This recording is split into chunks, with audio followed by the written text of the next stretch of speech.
Dark City was one of them films I watched at the exact right age, the exact right time. Okay. Circumstances were perfect. I fucking adore it. And I cannot wait to hear what you think about it. Well.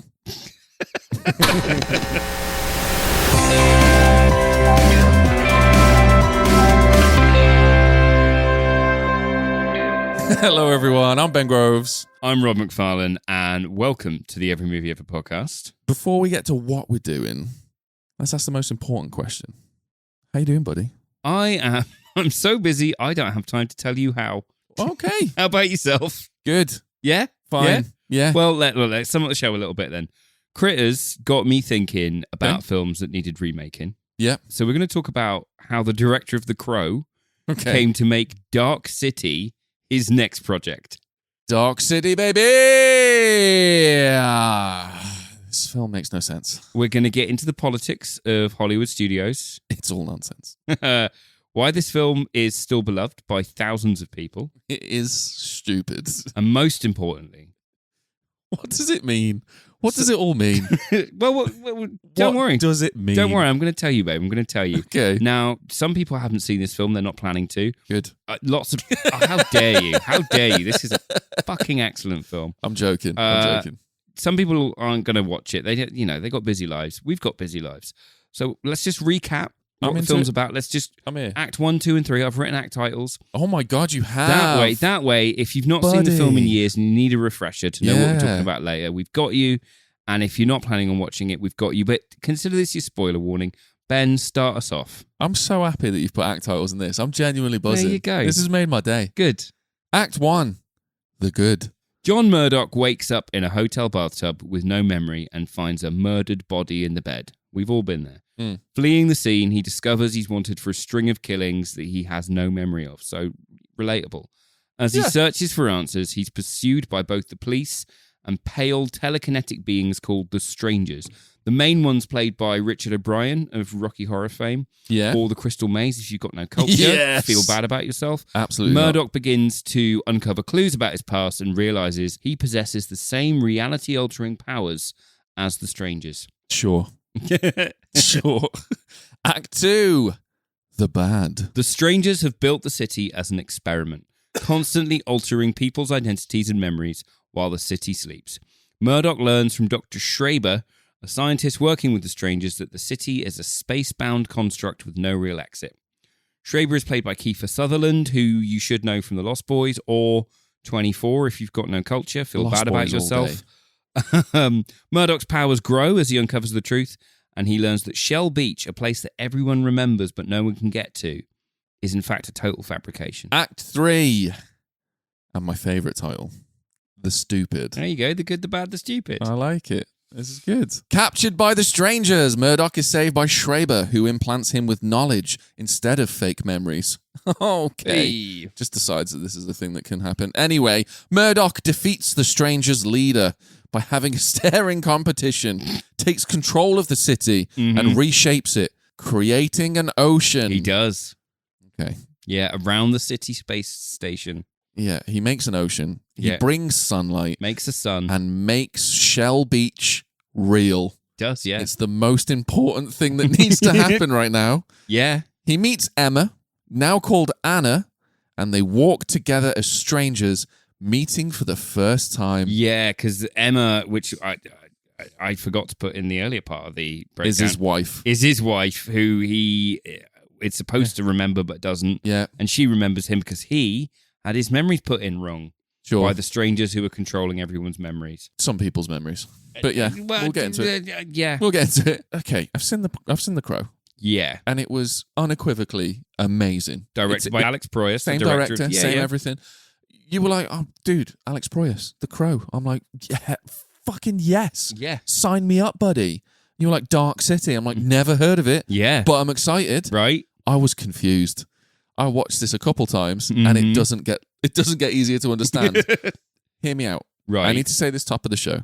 Me being confused and having a few minor issues with this film has in no way impacted the amount of fun that I had with this film. Right. This is an absolute thrill ride. It is. It's incredible. Yeah. Sometimes for the wrong reasons. A lot of time for the wrong reasons. Yeah. And then sometimes for the right reasons. Right. But it's a great film. I was confused. I've got my notes here. I've got them up on my screen. I'm gonna share with you my first notes. I say my first notes. I'm gonna share with you my only notes because I couldn't keep up with the film on the pacing because it's insane. Right. This is my first notes. Ready? Guy wakes up in a bathtub with amnesia. Kiefer scientist knows what's going on and offers to help. Dead chick with jigsaw circles cut into her tits is in a room. Men in black type shady characters have put everyone to sleep. Double-ended dildo sings Mambo number 5. Then heads. Sorry, did you just refer to Jennifer Connelly, one of the most attractive women to ever walk the earth, by just double-ended dildo because of Requiem for a Dream? Requiem for a Dream. Double-ended dildo. I get the reference. I can't believe you'd reduce her to that. I'm not reducing it to anything. This is pedestal. If anything, I've lifted her up. Right. Okay. Yeah. Fair. Double-ended dildo sings the Mambo number 5, then heads to see Kiefer scientist to discuss her husband, Johnny Murdock. John goes to collect his wallet from the fruit and jelly restaurant where he has telekinetic powers, apparently. Yeah. That's when my notes stop because this film's mental. At that point, you were just glued to the screen. No, at this point, I'm 4 minutes into the film. Yeah. I've got no clue what's going on, and I'm like, I can't keep looking away from the screen. Every time I look away, I look back, and we're in a different fucking realm. Yes. I need to pay attention. Good. It's amazing. It's awful, but it's amazing. It's not awful. It's not awful. Okay. I've got questions. I've got points and I've got questions. The main question, from The Crow to Dark City, there is a story involving Alex Proyas travelling from A to B. I have in no way looked up this story. I hope that you have. My question to you is, what happened to Alex Proyas in this time? Oh, okay. I'm glad you phrased it like that, Ben. Thank you. Just for a moment, remember the episode we did covering The Crow? Yeah. It's deep in the lore there. Yeah. A making of fact of The Crow. And ask me again, after the making of The Crow, massively emotionally affecting things that happened during the making of The Crow? Nothing that I can think of. Nothing that you can think of. Nothing comes to mind. Nothing shoots me directly in the face. Right, okay. Yeah, so you've kind of hit the nail on the head there. I've shot it. You've shot it. Yeah. Yeah, you've shot yourself in the leg, as the Russians would say. Is that a real saying? Yeah, it's important to a point I've got to make later as well, so put a pin in that. All right. Brandon Lee died during the making of The Crow, which was Alex Proyas directed. They were really tight. They would spend time not shooting on The Crow, going to the cinema, chatting about projects. Oh, that's really sweet. They talked about Dark City because Alex had written it before The Crow, and it was kind of in an early stage, but they were talking about projects they'd like to do together after The Crow. So he was planning to do this with Brandon Lee? Yeah. Fucking. Right. He's got no idea about that film. He literally said, honestly, I have no idea what that movie is, talking about The Crow. I haven't seen it since we finished it. I finished the film because Brandon's family wanted me to. Yeah. Throughout the whole process, I'd pretty much in a haze. I'd lost a really good friend. All I could do was stick to the plan that was conceived originally. I was in no fit state to redesign the wheel.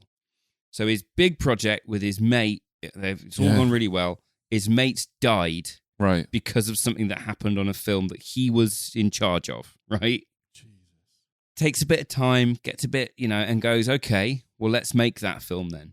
Oh, I really like this. Right? Yeah. Let's make that film. And now there's a whole load of ambition. There's a whole load of stuff that he wants to do. Right. And we're in that kind of 90s era of filmmaking where we look back now at the 90s and we go, economic boom. Sure. Relative peacetime. Yeah. Everything was kind of great. And you get that string of movies that are about everything's kind of fine and I'm still unhappy.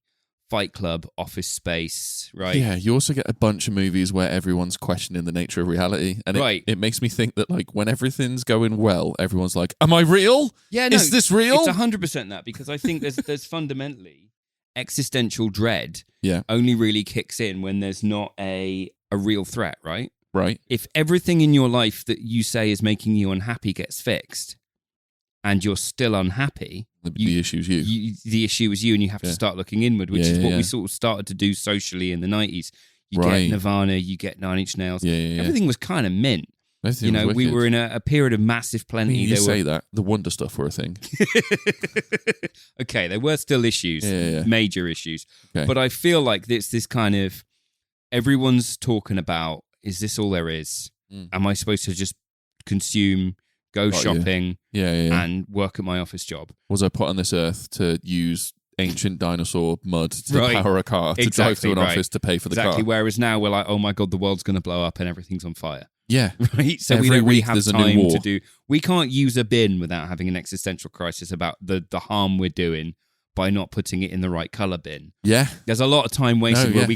we don't get to look at our hand and go, is that really mine? Yeah. If there's space between the atoms in my hand and the atoms in the table, why can't I Phase just through it. go through? Right. Exactly. You know what I mean? Yeah, okay. Oh, this is weird. This is making me feel weird. I don't like this. So this is the kind of culture that when you say what happened, Yeah. the 90s and Brandon Lee dying is what happened. Yeah, right? fair.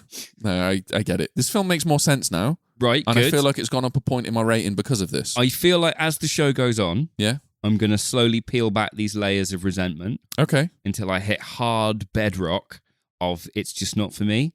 And we'll get to that, but I want to chew my way through your meat. Dude, I'm ready for this. Okay. Ready to get your meat chewed. Like I've said, this film is super fun. I love nothing more than finding a spelling mistake on a menu. It tickles my pickle in the right way. Right. It makes my experience more enjoyable. Garlic bed. If there's a space missing, do you know what I mean? It's goofy, stupid shit like this. I'm like, and it makes me happy about it. I love this. This is that in a movie. Yeah. It's great. Yeah. I mean, it sets up so much stuff. It does. Like it sets up so much stuff. The first act is insane. Like it's the most ambitious act one of a film I've seen ever, possibly. I mean, there's a few that I can pull out, but there's like this is the biggest one. Yeah. That I've seen. I mean, it sets up murder mystery. Mm-hmm. You get like a noir detective mystery. Oh, yeah. You get an alien invasion / sci-fi / Men in Black taking over humankind type business. Alien conspiracies, skinwalkers, this kind of stuff. You get deep philosophical insights. Yes, you do. Questioning the very nature of our reality. And identity. And this film follows through on not one of these things in the most spectacular way I've ever seen in cinema. It's incredible. Mm-hmm. I've summed up each act in what it meant to me, and what it hit me as, right? Okay. This is after the first watch. Right. I have watched this film 2.5 times. I only needed to watch the second half after this. The first act is a nightmare. Right. I'm exhausted by the end of it. Couldn't do it again. I watched it from act 2. That's 40 minutes in. I was like, that's it. That's me done. Slow the pace right down. So I've titled the acts of the film. Right. Okay. Are you ready for this? Is it the good, the bad, the stupid? No. It's very hyper specific. Oh, right. Okay. It kind of is the good, the bad, and the stupid. To be fair. Looking at it. Okay. Act 1. Mm-hmm. Hyperactive. Overstimulated. Sin City meets Max Payne. 100% accurate. Thank you. I feel like I've put my heart and soul into this. Act 2, slowed to a halt. Neo has awoken. Let's get this admin done. Slows to a halt. Did you watch the director's cut, didn't you? I did. Yeah, okay. 2.5 times. We'll get into that. Okay. Yeah. Act 2, the pacing is gone. Mm-hmm. And you're now it's essentially you're watching a book for a bit. Yeah. Which is, it's still entertaining. It's just a different type of entertaining, right? Act 3, if you can't beat them, join them. 90s indie, Eternal Sunshine of the Spotless Mind meets The Truman Show. Meets Hellraiser. Kinda. Ooh. There's a lot of bald guys in leather. Oh, Cenobite people. They're all Cenobites. It's Richard O Brien from the Rocky Horror Picture Show. It is. Cosplaying as a Cenobite. In fact, I've got an audio clip from Richard O Brien talking about his time on the film. Hit me with it. I just want to play it right now. Do it. There is something rather wondrous about that slight bondage kind of look. I must confess, it's a bit rock and roll. This is the guy that did Crystal Maze. That's the guy that did Crystal Maze. Okay, now I see your confusion. Yeah. I see that you've watched the director's cut. Yeah. There's an issue with the director's cut. And there's also an issue with the theatrical cut. This film was a victim of what often happens with studios, right? Yeah. Where a studio head comes in, they pick all the movies they want to do. Yeah. They're doing great. A couple of years later, they're still picking movies, but the studio's not doing so well. So they boot that fella. Got you. Generally, you then clear the slate of all the stuff that he picked. Okay. Because it's new regime, you want to get that new energy. Oh, that movie, no, we're not doing that anymore. And things get dropped. Things get cancelled. Look at any one of... look at 2/3 of David Fincher's career. Yeah. Just all cancelled. Just gone, right? Yeah. They didn't do that with this one because The Crow, they were like, oh, Alex Proyas, he's just made us a load of money. So what they did instead was reluctantly string it along with the bare minimum of money and the bare minimum of trust. Right. Right. Okay. So I know this film is quite visually grand. There's a lot of practical Gorgeous. effects. There's a lot of, considering it was 1998, there's a lot of CGI. And it's bad CGI, but it wasn't for 1998. The only way that you can tell it's bad CGI is that it's the darkest film ever. And it still looks ropey, and you're like, yeah, exactly. Even Resident Evil looks all right in the dark. But the total budget of the film was 25 million. Okay. Now, that's less than I thought. For context, that's the same as Basketball. Okay. That's a quarter of the budget of Meet Joe Black. That's half the budget of Scream 4. Yeah, that makes sense. Right, okay. That makes sense. The effects budget was 1 million. 1 million? 1 million for all the effects, practical and CG. Okay, yeah, that's ridiculous. Right. That's ridiculous. So they're like, have a little bit of money. Yeah. And then, it's a weird thing. I listened to Alex Proyas talk about making the movie, and it's just a barrage of like lack of conviction and compromise. And he really strikes me as a man who's got this passion project with this really grand idea. Yeah. And he's got it in his head what it could be. Okay. And he's got no means of communicating it that people can understand. Because we're before The Matrix. Oh, of course. New Line are like, we don't know what the fuck you're talking about, Alex. Understandably. Get another writer. So they get David S. Goyer, who was known for writing The Blade at the time. Goyer sounds so familiar. He's kind of had his hand... the Blade trilogy was his big thing. Okay. But he also kind of muddied his waters with the DC universe. Right, Man of Steel. Oh, okay. Remember, he's exec produced on a lot of that. Right, okay. That's where we know him Not from. the worst writer, but not the most cerebral, let's put it that way. He put a lot of action into this movie. He put a lot of the frowning at one another and shooting mind beams. That was all Professor him, was X. He couldn't get the studio to understand it. They're like, the audience needs to know what's happening from frame 1 to frame final. So they get Lem Dobbs in. Okay. Now, Lem Dobbs wrote The Hard Way, Hider in the House, and Gotti with John Travolta. Right? Okay, yeah. And I've got a quote from him, actually. Okay. You know, you were talking about this film tries a lot. Yeah. Well, they got Lem in to try and sort of settle it down. Okay. Alex asked if the script was perhaps attempting too much. I don't think you can ever attempt too much. I think you can attempt too much. I think you can, Lem. Yeah. I think you can. I think you did, Lem. I think you did. I think you did. I think you did. So they've got this kind of 3 writers now. Right. Who don't agree between one another. Right. The studio doesn't understand the film, doesn't want it. They're like, but is it real? Is it not real? Who's who? What's going on? So it's a good mystery, is what they're saying. Right. Yeah. The studio wants Johnny Depp. For who? For the main character, John Murdock. Okay, right? yeah. Alex Proyas and Goyer are like, but Johnny Depp is always Johnny Depp. This is supposed to be a man with amnesia. This is supposed to be like a John Doe. We don't know who he is. I don't know. Johnny Depp's been different people. He was a fucking lizard at one point, wasn't he? Rango. Is he Rango? He was Rango, yeah. But at 1998, if you see Johnny Depp on screen, you don't go, oh, that's an anonymous man. That's Rango. You go, that's Rango. Yeah, right, you don't. Right. Yeah, I see. All right, I see the issue. So they sort of go, no, we'll go with Rufus Sewell. So they got in touch with him, who eventually goes on to play it, because he was kind of unknown. It's a blank face. People won't have associations. They won't bring anything to it. The whole thing's about identity and this, that, and the other. Yeah. Until the studio were like, oh, Tom Cruise might be interested. So the film got put on hold. If Tom Cruise was in this film, that would be the last nail in the coffin, Right. and it would be my favorite film of all time. I swear to God, because that would make it so unbelievably ridiculous.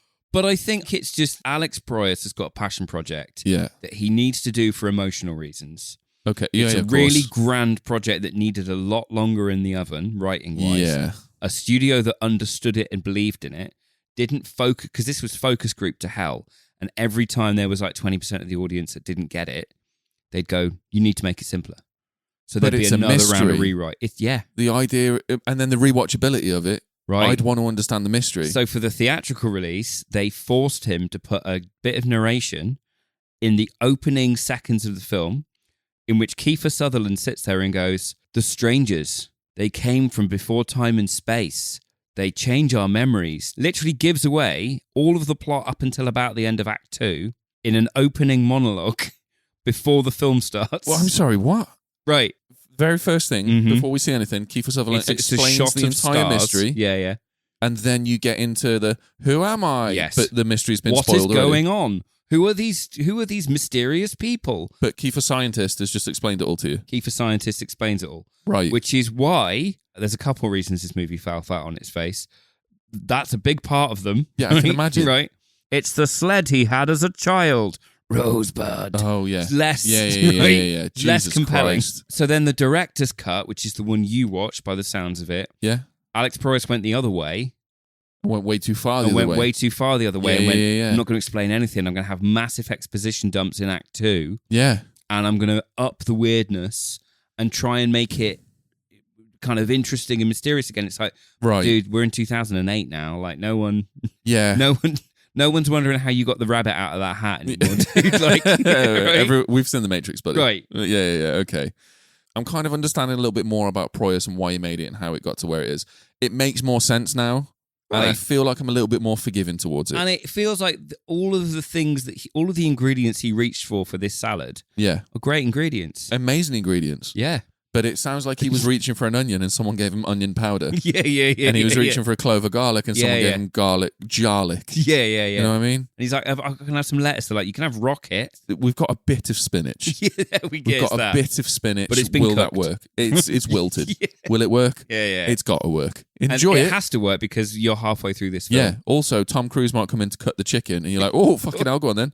7 months later, there is no chicken. Yeah, exactly. sick. You've All right. you hit the nail on the head. I love that everything comes back to food with us. It's just, you know what it is? My chefy years working as a chef Yeah. for all of 24 months Right. have infiltrated the pod. 24 months. Just say 2 years. What are you, a mum? I was going to do 2.5 years and then I couldn't do the maths, so I panicked.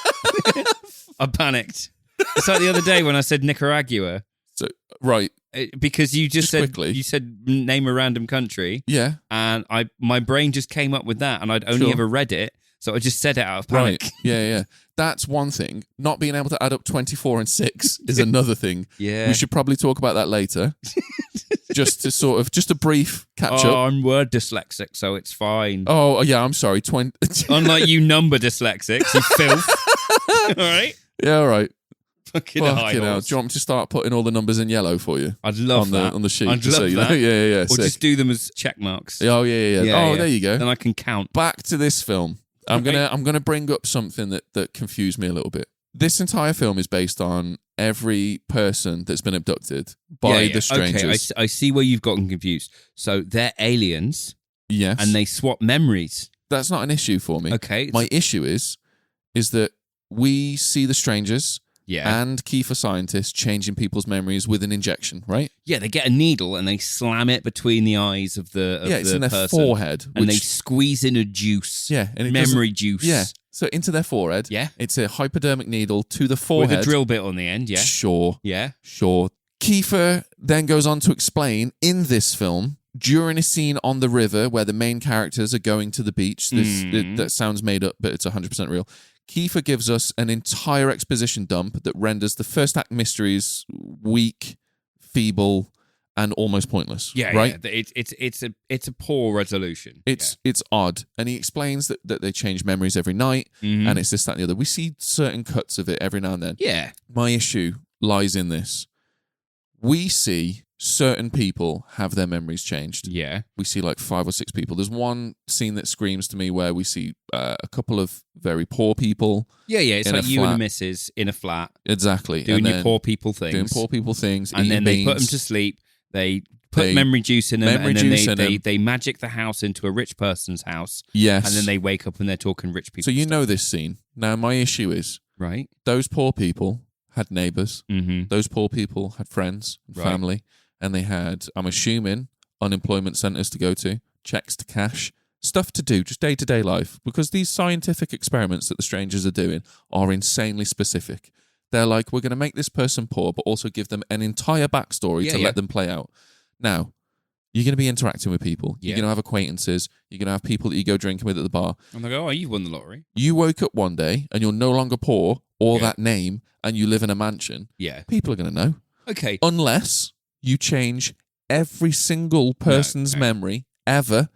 Because even in passing, Rob, if I'm I not- didn't know you and we crossed each other in the street Yeah. twice a week, Yeah. and then all of a sudden you I'm in a rocked Rolls, up yeah. in like a Rolls Royce Wraith with a Gucci suit, and Yeah. then you're living in a mansion, I'm going to be like, fuck happened to you? Yeah, I've got a northerner on a leash. But you're going to sit there because your memories have been changed. And you're going to go, who are you, peasant boy? Right, okay. My I'm not sure father if I'm is an comfortable. oil I'm not tycoon. sure if I'm comfortable continuing to do a podcast with such a bigot. How am I bigot? Look at it this way, Ben. You're fine with like human battery logic, right? Even though you know humans need calories to survive, you're fine with the Matrix where the machines are using human bodies as batteries. You don't pick that logic apart. You're fine with the Matrix. You're fine with that. It's a good energy source. That makes sense. No, it doesn't. It's It does. nonsense. In that universe, that makes sense. Right, okay. So you feed the humans, you Yeah. use some of that energy, Yeah. turn the food into energy. It's the same argument as veganism. No, because you're putting the food into a machine. The machine is what makes it. That's like saying drink petrol. It'll get you from A to B.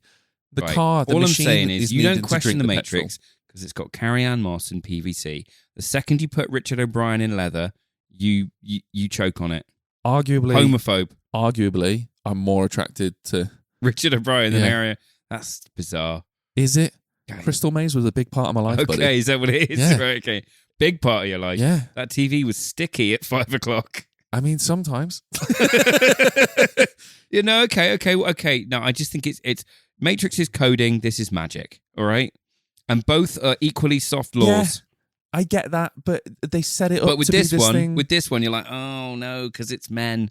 No, it's not Bigot. because it's men. Right? It's not because it's men. It's because it sets a rule in its own universe. Okay, give me another example. The kill him. The line kill him. Right? Oh yeah, there's the little kid. The little there's kid at the end. stranger. He goes, I've got this. kill him. Yeah, so that Yeah. line, right? So the strangers spend the entire movie trying to get a human soul into one of their own to save their species. That was in loose air quotes for you listeners. But hear me out now, because Johnny Murdock Yeah, does this. yeah. The strangers examine his fingerprint with a massive monocle. Yeah, I know what you're thinking. They can change the entire city to be whatever they want it to be. They can rearrange it every 24 hours. They can apparently change the memory of every single person in Yeah. one night, Yeah. but they still use a massive monocle to check a fingerprint. Ben, It's fine. you're sat with a silicon brain on your lap Yeah, whilst wearing glasses. yeah. All right, don't sight shame people. It's not sight shaming. Right? It's more if I had the money or the ability You'd get to make a LASIK. machine. Yeah, do you know what I mean? yeah, I okay. would get LASIK fair. in a heartbeat. Right, But what I'm okay. saying is, right, so this entire scene, they've been working their asses off. All they do are these insane scientific experiments Yeah. to get the human soul, and this Johnny Murdock evolves to have a human soul and be one of them. He has the Yeah, he's power what to they've been tune. searching for, and then the little kids like. And then the little kid, it's not just the little kid. The little kid says kill him, and then every other cunt in that room is Yeah, like, yeah. yeah, kill him. You see. What are you talking What about? you've done, Ben, is you've shot yourself in the leg because in Russian Sure. and quite a few Slavic languages, Yeah. there's only one word for hand and arm, and only one word for foot and leg. Okay. And context will determine the meaning, right? Sure. Let me take your arm hand. Sure. Right. Oh, okay, you mean hand. Yeah. You know, you grab your shoulder and you go, oh, my arm hand hurts. People go, oh, he means his arm because it's touching his arm. Yeah. We don't know their language. He might just kill life to them. Bearing in mind these are squid aliens that Yeah. are living in corpses. That speak perfect English for the rest of the film. We don't know. No, It's we a do know. Chinese room situation, Ben. It's not. Chinese room situation. Don't know what that is, but I can guarantee you Okay. it's not. It's just a translation error. He's a little lad and he goes, kill him. What he actually means is turn him into one of us. He's not a little lad. He's an Okay, alien okay, squid in a okay. little lad's dead Okay, body. contentious. Last one. You got one more chance to I've prove got one that more is on nonsense. this. You ready? Because I'm working on a big rebuttal here. This is The the one. biggest mate. rebuttal. This is the one. Right. Because you can't refute this at all. It is the strangers. Mm. There's a moment in the film when we find out that the strangers are phobic of water. Yeah. It's a big no-no for them. They don't like it at all. They don't like light, so they turn the entire city away from the sun. That makes sense because they don't like the sun. Yeah. But with water, big phobia. Mm-hmm. If you control everything in this world and everything can be changed just with a thought by yourself, Yeah.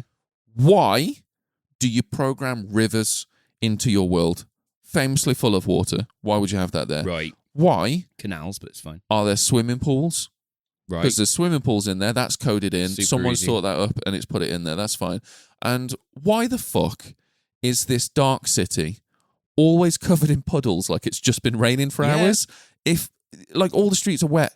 It's like if you built a world and flooded it with crabs, Mm-hmm. or if I built a world and flooded it with owls and cotton wool, it doesn't make any fucking Cotton sense. wool's a new one on me. It's not a new one. That's the oldest one. Okay, I just is don't it? like telling people about it. So if I were to take like a cotton wool ball and squeak it in front of the mic, do you get that crunchy noise? No, it feels like my bones are being turned inside out. Right, okay. So if I put that in episodes randomly, it just comes up when you're in the car. It just wouldn't be another episode.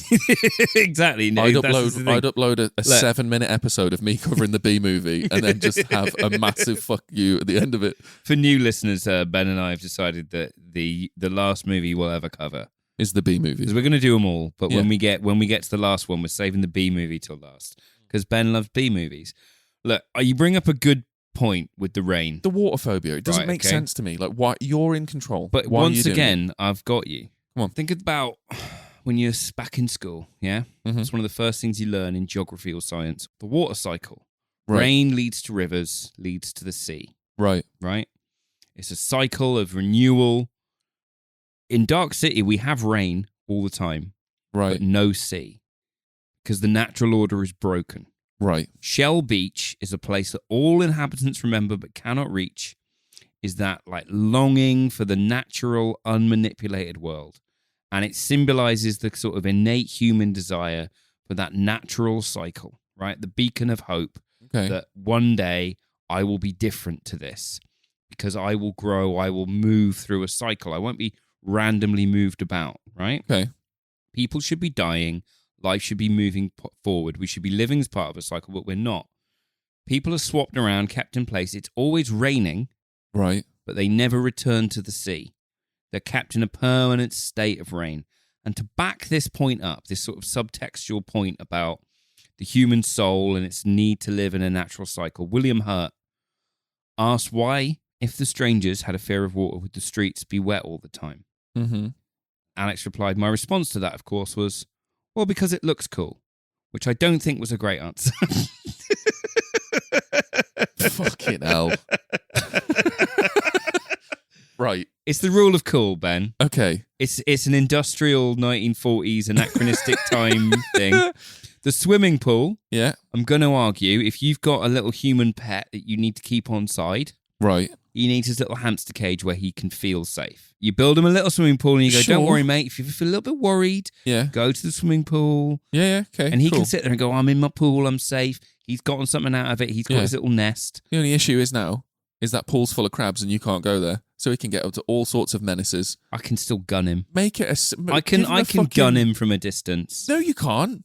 Mate, gun beats crabs. Gun beats crabs, I guess. You It ever does. You are right. played rock, paper, crabs? Yeah. Yeah. Gun always wins. Gun always wins, Yeah. right? Yeah. Yeah. All right. So it's I get it. There's subtext there. It's not Is there? realized. Yeah, it's not realized. Okay. It's the seed of subtext. Again, they lay all the trails, they plant all the seeds, and then they just never fucking water them. Ironically, for the amount that it rains, I just think none of these seeds are watered. this is what I mean. It doesn't make sense to my brain at all. I Okay. think the Shell Beach thing, I think it's planted there. I think it's like a comfort thing because Yeah, people, they can remember.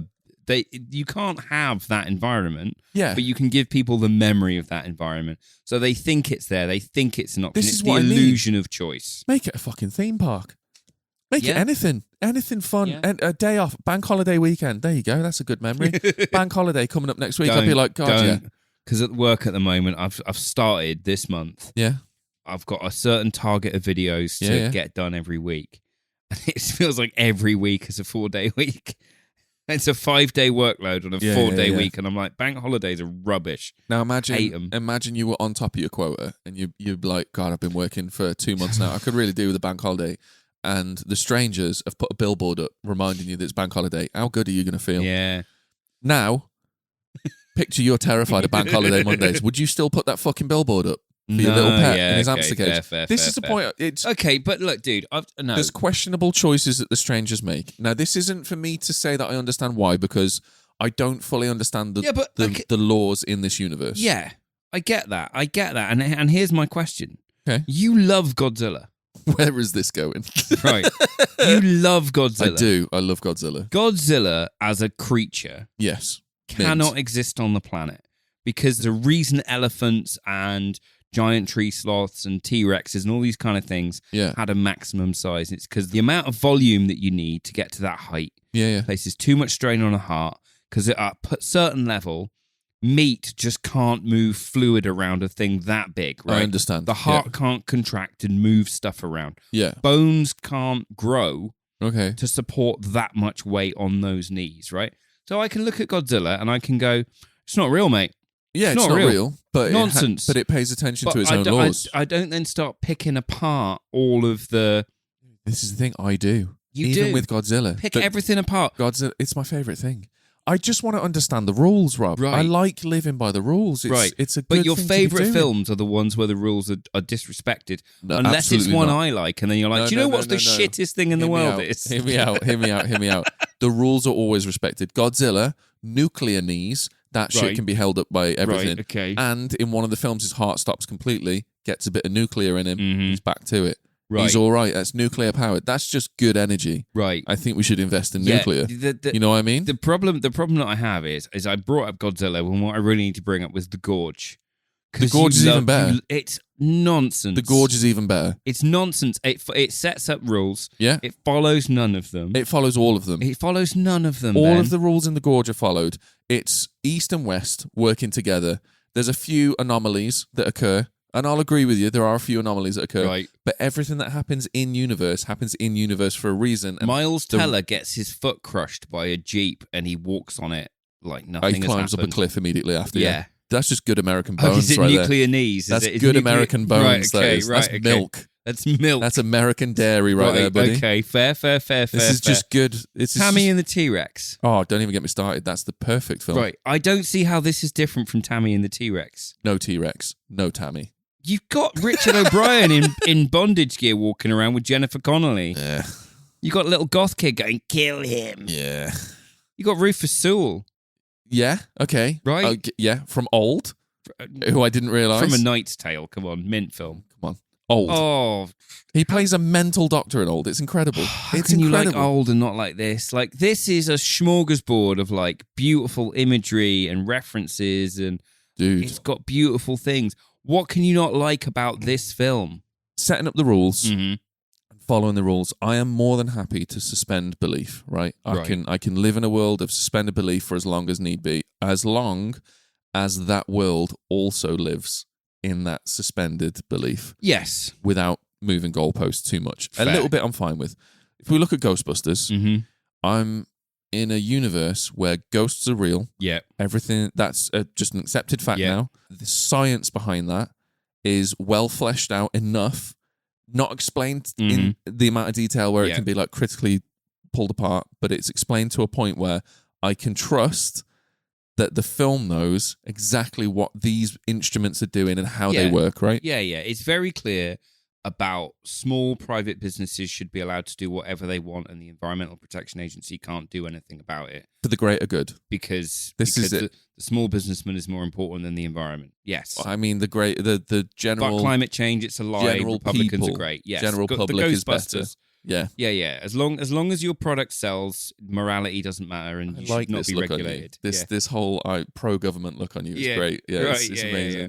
So the EPA and Ghostbusters, famously the human villains who are like trying to shut them down because they're like, no, you can't do good without going through us because we can't make money on this. Right. It's a big like power play. It's a complex thing. It's interesting that you would choose All right, that Trump. side to All sit right, on. Trump. Yeah. How am I trumping this? Oh, it's fine. Just get on with your point. No, Get on Trump with in your this. silly point. Get on with your. Ghostbusters suspends belief. I Yeah. can go along with that because it sticks to it. It doesn't change the goalposts too It much. does stick to its It's rules. very consistent. It does. It's very sort of. It's almost strict with its own rules, and that's where I can suspend belief. I can feel safe in that. I know where we're going. I know where we're ending up. I know that it's not going to go too far left, too far right. It's just there. Yeah. I don't understand a single okay. part of this film. I see your point. It doesn't follow its own rules, and there's a lot of messy, soft sci-fi. There's a lot of like, well, it's magic, or it's alien technology, or we're not really sure how that works, or we think it. A character will say it works this way, Yeah. but they're not speaking from a position of authority. They're Right. speaking from a position of experience, and then they're later proved to be wrong, which is confusing for an audience because it sounds like a rule is being established and blah, blah, blah, blah, blah. Exactly. But when you have a mystery, Mm-hmm. you're asking the audience to engage their brains and use what they know about the world Yeah. and their powers of deduction to figure out what might be the next step. When you try and marry that with sci-fi, which is, here is a world we have invented, you only know about what we tell you about this world. Sure. But it's a mystery, so we're not going to tell you that much about this world. It's a really difficult thing to stitch together. I don't know enough about the realm Exactly. to have a ground in mysteries. to follow the mystery. Mysteries are always best when they're set in relatable circumstances or like with human characters. Reality adjacent stuff. Right, exactly. Yeah, where yeah. you can go, okay, someone would behave like this. This would motivate that person. Okay. We can't speak to the strangers' motives. They're fucking aliens. Yeah, I guess. We can't speak to the rules of the universe because it's a fucking floating spaceship city surrounded by a force field. Trying to do a mystery in a fantasy sci-fi is a nightmare. It really needs a bit more than $25 million and a massively shortened shooting schedule and 3 writers with a studio that doesn't believe in you. But I the get potential of it. Dude. Right? The potential of this film's like untamed. It's unmatched by anything. I can't think of another film that sets itself up to be what this sets itself up to be. This film is like trying to fit 3 magnets together at once, right? It is trying to fit. Yeah. You can get 2, but a third one just pushes out the way. Yeah. Because you've got German expressionism with the set design, Metropolis. It's been Cabinet of Dr. Caligari. Yeah. You've got that kind of film noir, Maltese Falcon, 1950s, the Dame walked in, blah, blah, blah. Yeah. It's Matrix meets Max Payne video games. Mm-hmm. The CGI is aged terribly. The execution is clunky. But the visual style is so grand and so committed. It's a film that would come out a year later. Right. Involving a fake world where the protagonist is chased by 3 agents. Mm-hmm. The fake world is there to study humans. He gets one-like powers, ends up blended with an agent to create a version of them both featuring squid aliens. Yeah. It's the Matrix before the Matrix. It is the Matrix before the Matrix. And I like we this. see the Matrix happen a year later and it becomes one of the most important sci-fi films of all time. Yeah. Didn't cost 25 million. No. Didn't have Nosferatu villains and the guy from the Crystal Maze talking about kink and bondage. But it was cohesive. Yeah. It was totally paying attention to its own rules. Totally. It also was a good example of a sci-fi mystery. It was. Do you know what I mean? It was. But again, I remember being a kid and all the marketing being like, what is the Matrix? Yeah. And loads of reviewers being like, when we covered the Matrix for an earlier episode, we were talking about how few people on the set making the film had any clue what the film was about. Oh, yeah, They were like, we don't understand this. Yeah. And to watch Dark City now, in a post-Matrix, we get it. The metaverse, VR, we understand this. It's such a sort of sci-fi cliche at this point. To do it as a dark film noir fantasy film was visionary. Oh, it was 100%. visionary. Dude, as much as I have issues with this film, it's fucking amazing. It's amazing for what it wanted to do, for what it executed and what it ended up being. With all the problems that we've spoken about, I now understand that, this would have been something. There are ingredients in this that the Matrix doesn't even approach. Yeah, because this has got who are you? Are you your memories? I've got this. Right, okay. Bro, I've got this all down. So I've got three little points here.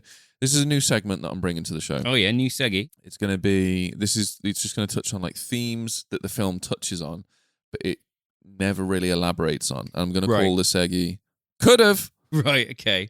Could have. Right. All right. Identity and memory. The film suggests points like identity is not rooted in memories, but are within actions and innate character. Yeah, it touches on all of that. Johnny Murdock's given memories of being a serial killer. Yep. Despite this, does he go on a killing spree? Does he carry on killing? No, he does not. He resists his assigned role, that was in loose air quotes, because that's not who he is. It's not, he's not his memories. And that's a fucking incredible point. Could have gone deeper into the societal constructs and how that influences identity. So Yeah. how like your identity is molded by what you present to your environments. Yep. That would have been an amazing thing to look at. We never see sort of like a group's reaction to a memory change. Nope. It's always an individual, and it's always specifically Johnny Murdock. Yeah, 100%. If we had like glimpses of anyone else, I guess we got the cop, Walensky, Walensky, the one who who's ends up the killing mental himself. cop who's lost his mind, and he provides the same role in the story Right. that the 25-second bits of narration that Kiefer Sutherland does at the first part of the film. Once Kiefer Sutherland has told you all of that, you don't need the mental detective to later be right about everything. The thing, oh God, so much just clicked with me as well. He's like a big key to the mystery, right? And it's also like around the end of Act 1 that he does his little exposition dump, and About you're like, what? oh is my where we God, are. okay, so this might be what's happening. Yeah. And then the film slows to a cripplingly slow pace and just ignores everything because you're like, that's been answered. Well, if you imagine if you didn't have that bit of narration, you'd have your first act where you didn't know what was going on. Walensky would then tell you, 100%. and you then need the audience to have a bit of a rest where they could digest that, 100%. Yeah, which would make perfect sense it to would have a make slightly sense. slower act Yeah, too. yeah. Not in any version No. of the film that exists, though. No. No. All right, I've got another one. Free will versus control. So the strangers are manipulating the entire environment. They can change literally anything and everything they want to do, right? Yeah. People's identities, turning the city into like some weird psychological laboratory. Yeah, it's a rat maze. It's a Rat rat maze maze. for humans so we can be studied. Huge scientific study. Mm-hmm. Murdoch's evolution is about reclaiming his autonomy, like being the person that he truly is, right? And It we is, get to yeah. see this unfold on screen. Gorgeous little bit of writing there. Could have shown multiple people having glimpses of awareness or like a brief. Well, you brief moment. you do get bits of that because everyone that he interacts with begins to fall off script. Everyone he has a conversation with, His wife doesn't. she begins to trust him. She begins to believe him. Okay. There's a couple of philosophical things in it. So there's a thing called Plato's Cave. Okay. Very, very old philosopher, Plato, around about the time of Aristotle, Greek philosophers, classic philosopher. And the cave allegory is that because we've got our senses, our ears, eyes, nose, this kind of stuff, they're just tools we use to experience reality. And everything we experience is filtered through them. So we don't actually know what reality is. We just get an experience of it through our senses. So it's a little bit like we don't live in the world. We live in a cave. And we see shadows of the real world cast on the wall of the cave. Okay.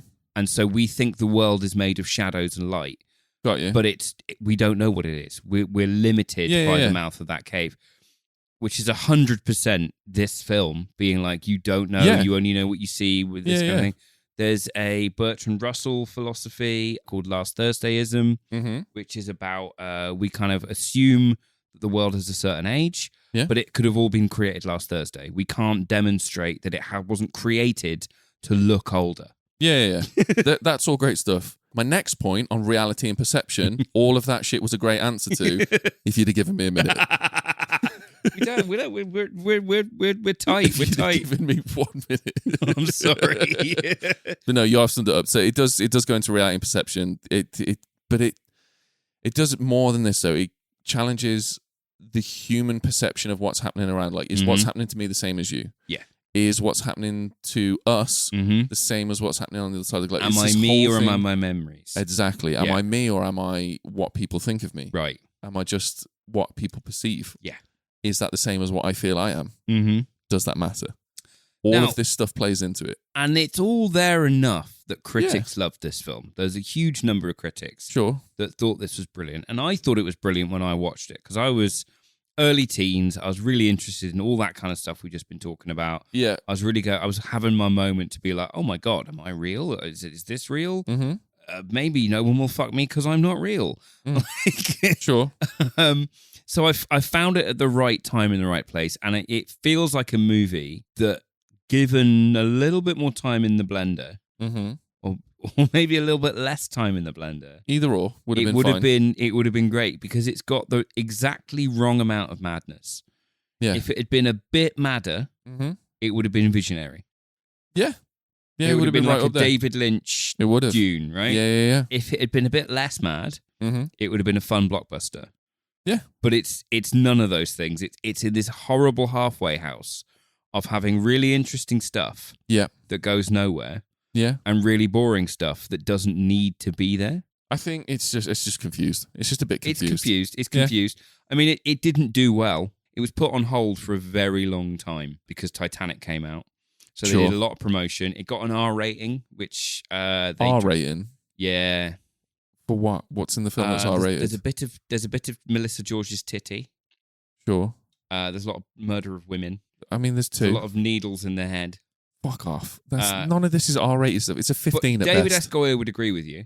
Okay. And he had a big debate with the ratings agency. They were all there trying to get this down from an R rating. Right. The people in the meeting just went, it's just really weird. Right. It's just a really weird But film. that doesn't R rating doesn't just mean this is a weird movie. Yeah. Right.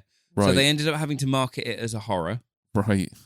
and then had to wait to release the movie after the marketing to wait for Titanic to be out of cinemas because nobody wanted to go into the cinema against Titanic. Right. Okay. Because Yeah, why fair. would you? Fair. And it barely made its budget back. Okay. Barely. Well, I can understand why, to be honest with you. I can understand why. Oh, there's another bit of philosophy in there. So Greek mythology, Zeus, the father of all gods. Yeah.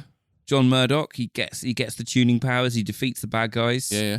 What's the first thing he does? He creates a sun. Yeah. So he's a sun god. Yeah. What's the second thing he does? Tries to fuck a mortal woman. Yeah. There you go. There's your Greek mythology. There you go. I like it. Do you, John, play a game? Yeah. Hit me with it. Well, you'll be pleased to know I've taken a leaf out of your book this week. Okay.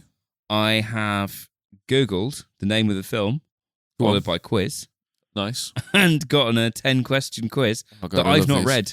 These are mint. These are the best ones. So, how well do you know Dark City? Is this on funtrivia.com? Yeah, it is, yeah. Yeah, sick. In which city was the movie Dark City filmed? New York. No.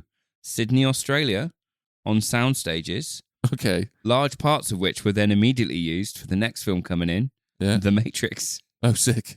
So that initial rooftop chase Yeah. with Trinity going through the rooftops, Amazing. same rooftops John Murdock was being chased across. Amazing. It's almost Love it. like this is a proto-Matrix, huh? I love it. Who plays the character Inspector Frank Bumstead? Oh, I'm not sure. I've mentioned his name a couple Yeah, times. I know. I looked it up earlier as well. I can't remember his name.